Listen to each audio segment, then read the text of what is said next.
I think I figured it out. Hey, I'm Carrie Beck with Homeschool Coffee Break. I think I finally figured it out. Oh, let's close that.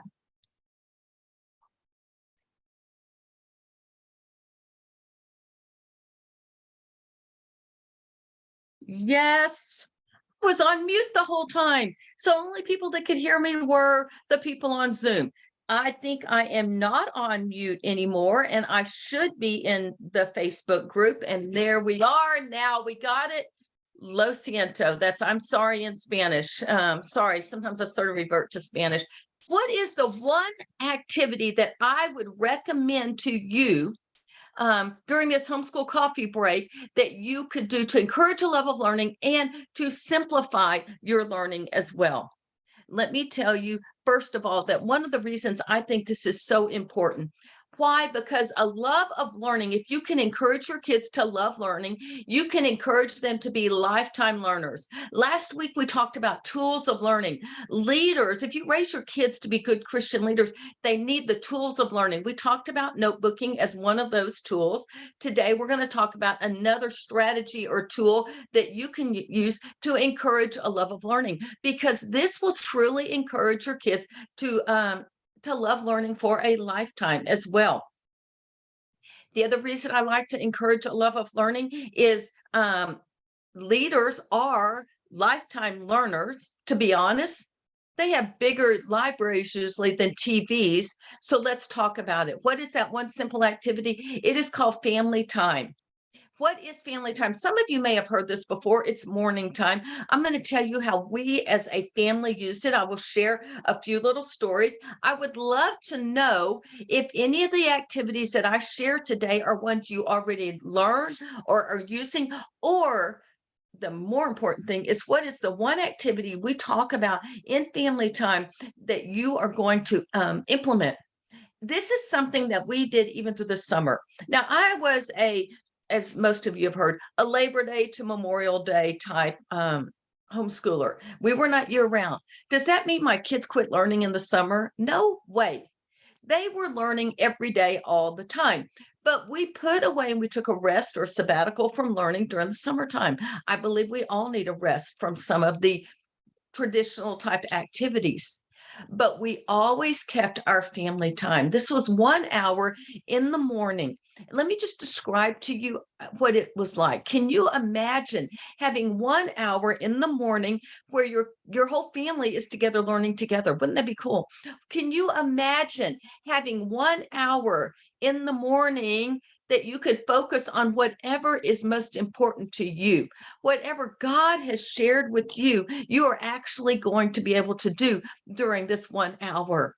Can you imagine if you had kids that don't like to read, like I had one in particular, but you could encourage that love of reading? It may take years, but during this 1 hour, year after year, you can encourage your kids to love learning.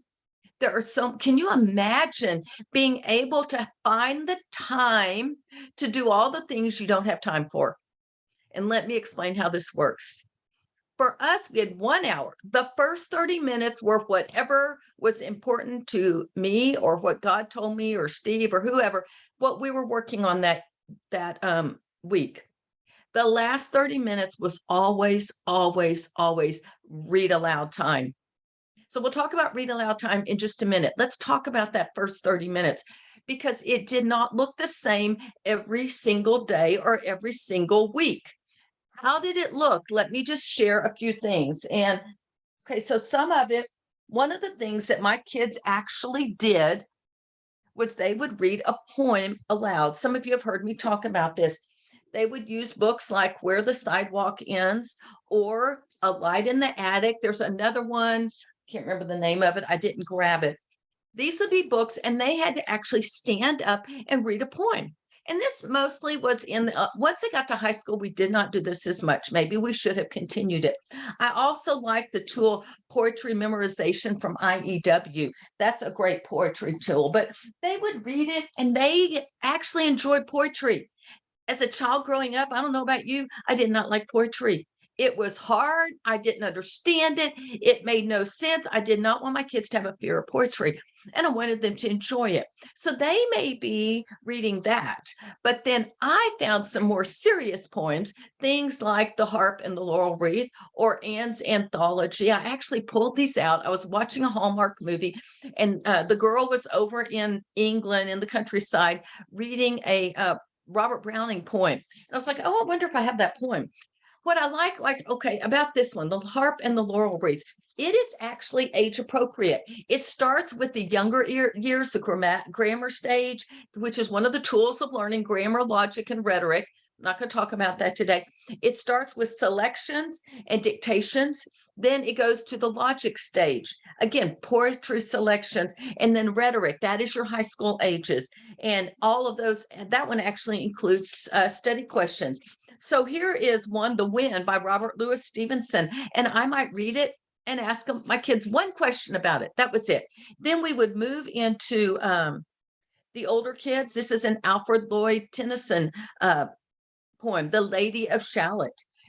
Then we might go to John Keats on First Looking into Chapman's Homer. Then we would go over to the rhetoric, the high school stages, and some of the poems here, How the Great Guest Came, The Virgin by William Wordsworth. Lots of really good poems in here that actually helped me do this. Now, how long did that take out of my 30 minutes? 5 minutes or less. It was just a habit we got into that we really did enjoy. Another thing was music. I wanted my kids to appreciate good music, wasn't all the radio stuff. Two things we did. We did, they would listen to classical kids tapes. Why classical kids? Because it was a story about a child set in that composer's time period. I've told this story before, but Vivaldi was one that they listened to. And they would listen to, I think he would play at this girl's orphanage. Well, they'd heard that little tape, and it was a story, and it had his music in it. Heard it over and over again. We are in the car, and I just put a classical music tape in, and my kids go, "Oh, that's Vivaldi." I didn't tell them, I didn't ask them anything. They just instantly recognized that as a Vivaldi song. So there's one thing. Another thing was our church tended to sing more modern worship songs, and I wanted them to learn hymns. So we would sing one hymn every morning and sing through all the verses. Sometimes I'd use that as copy work. Sometimes we talk about what it meant, but that was something important to me. That may or may not be something important to you. I don't know. I was looking for this other book. Then we also sometimes would read books like this one. Bach. This story is about Bach. And so you could read the story of Bach. It's just a fun little way to introduce music appreciation. Another thing we did during this time was memory work. It might be, we didn't actually go over our Bible verses at this time, but before I came into the room, they would turn on their memory songs and they would dance to those memory songs. They learned the Old Testament events. They learned Egypt, Greece, and Rome and Middle Ages. They learned all sorts of history. They learned grammar songs. In fact, they will tell you, there was a time they go, "Mom, we can't get that song out of our head." It was the direct object song. And I thought, bingo, they learned it. They know what a direct object is. And to this day, we can still sing, "A direct object receives the action of the verb." And I can't sing, but they understood what a direct object was. They learned geography songs, multiplication, all sorts of things. Another thing we did was art appreciation. Did we do all of these every day? No. So maybe we did. Now we did do poetry every day and we would sing a hymn. That was it. The rest of the 20 to 25 minutes just really depended on the day. It might be I did art appreciation 2 of those days and music appreciation another 2 days. Maybe we were doing a Bible study and they were working on that Bible study on their own. And one day of the week, we would talk about whatever it is. One of the series that I love for art appreciation is this Come Look With Me series. This series, this particular one, is Enjoying Art with Children. It is so easy to learn, to use. So here is a page. Let's see. Okay, there's the artwork. And then over here, you can see, well, I don't know if you can see, but there are 4 or 5 questions and then 2 paragraphs. So you could look at it, talk about it, read this, ask one question the next day, pull it out again, ask another question. Super simple, no lesson plans, no nothing. You just pull it out. And all of a sudden, you are including things that you've always wanted to include, but you never had time because you have this 30 minutes that you can put whatever you want. Another thing that we did for art appreciation, and this is out of print, it's called Art for Children. I've got several of these. This one just happens to be Rembrandt, but it's just got great replicas of famous things. So you've got this painting, you've got this pen and ink, I think, and then you have some paragraphs. So basically, I would just, if we were doing Rembrandt, I'd start on page 1 and we would look at it. There we go. We'd look at that. I'd say, well, what do y'all see? What do you like or what do you not like? And then I would read this and then I might ask a question about it.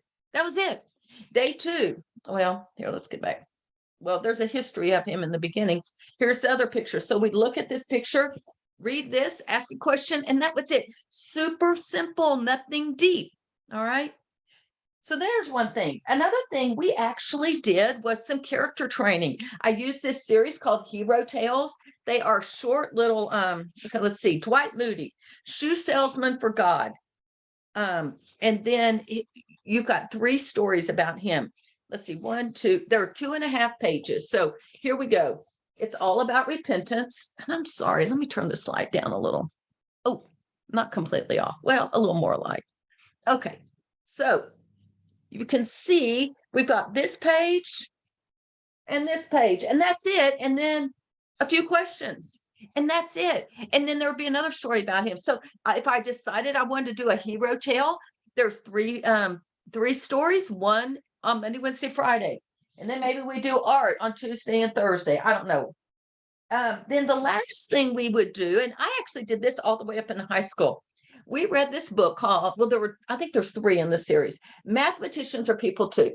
This is where Hunter actually learned the Pythagorean theorem. No, actually he learned ratios. Because we read the story of, find him, Thales. This is the story of Thales. And it's about 4 or 5 pages. And Thales has a problem. He's trying to figure out how tall the pyramids are. Make sure I'm in the right place. Yes, he's trying to figure out how tall the pyramids are. And he finally figures out, hey, if I could measure a person's shadow and the pyramid shadow at the same time, I would have 3 of my numbers. I'd have the height of the person and the shadow. I would have the shadow of the pyramid, and then I could use fractions to be or ratios to do that. It actually, I don't know if you can see that, it gives you the actual fractions right there. Super simple. If you have children that do not like math and they like to read, this would be a great way to learn. The next one is Pythagoras, and it tells about his how he came up with this. Here's another one, Archimedes, the man who concentrated too hard. This is super fun. Now, did we read one of these every day? No, we might read 1 or 2 a month.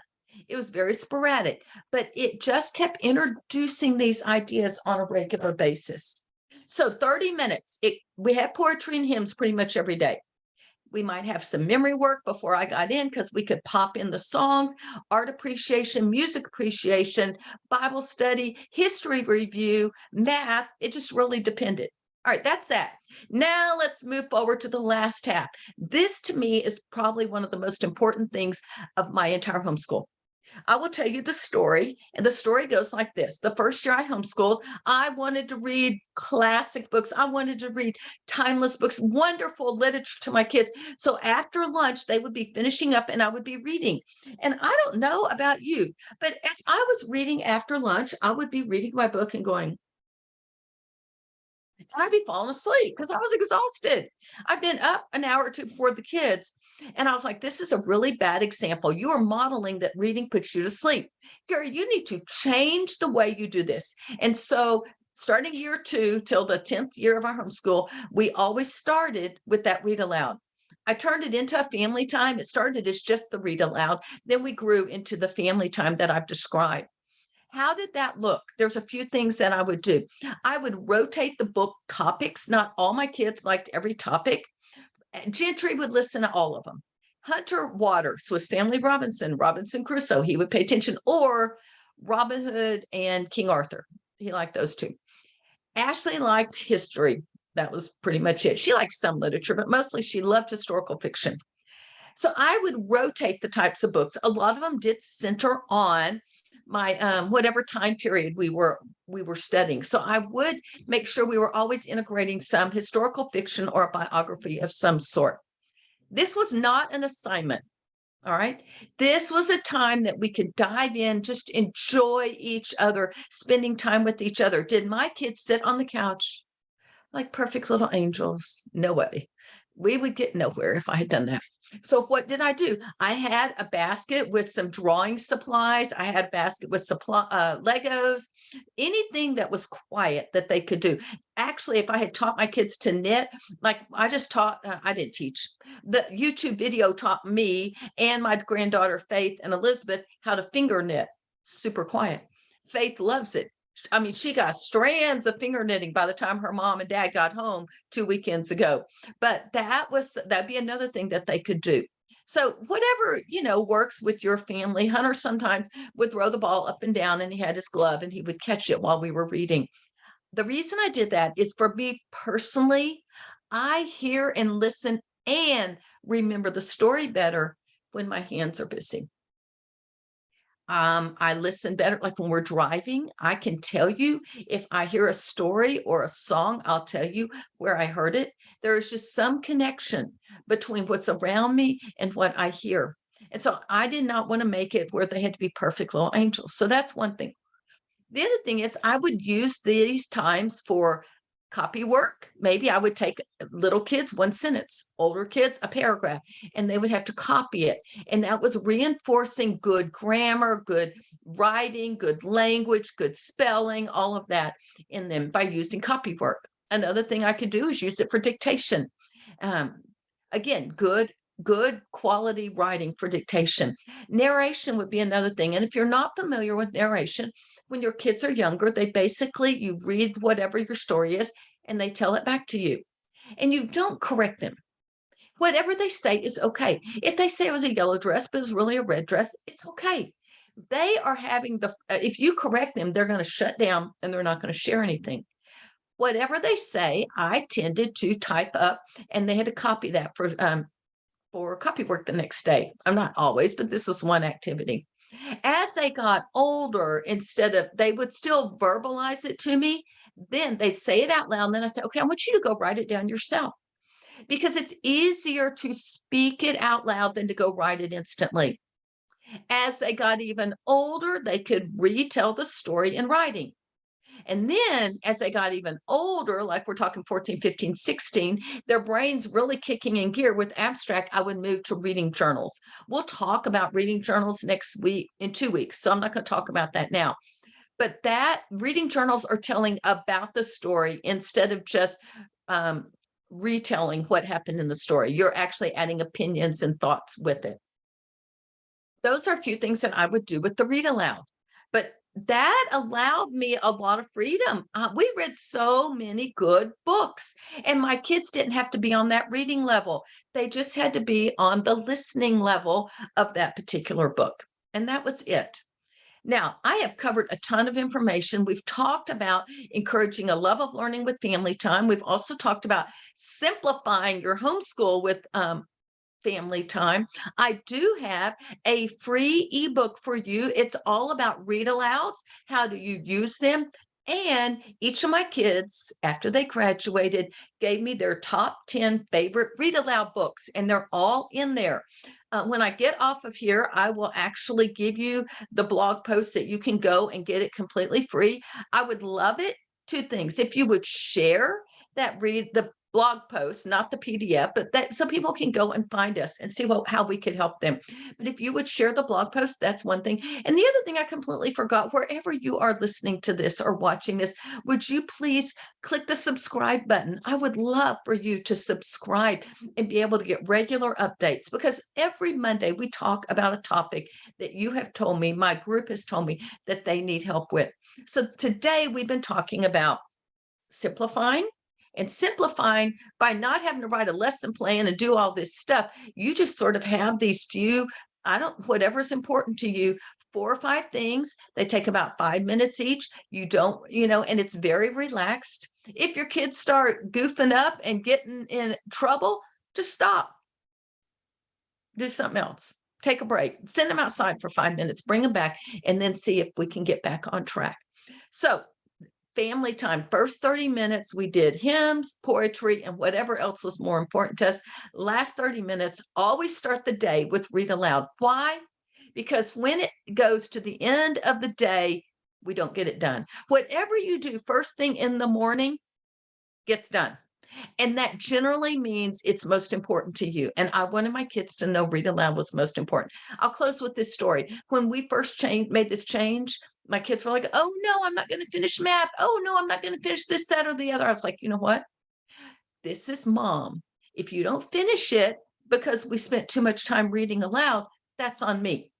Now, if you don't finish it because you're dawdling and you're not doing your work, that's a different story. But this is what is most important to us. So don't worry. And I did have some kickback when we moved it to the first thing, but I loved it. My kids loved it. And we just had a great time. It was a great bonding experience as well. Hey, I don't know if y'all have questions. I have just been rambling and not looking at the chat. I think, I don't know if I'm saying your name right, Araceli and Stephanie for joining us. But if you do have questions, put them in the chat, whether you're watching us on YouTube or on Facebook. And Facebook is just like a mess today. And if you're listening to the replay or the live, would you please tell me one idea that you got today that you can use in your homeschool? I would love to hear what that is. Hey, thanks so much for spending time with me. I am Carrie Beck with Homeschool Coffee Break. Y'all have a great day.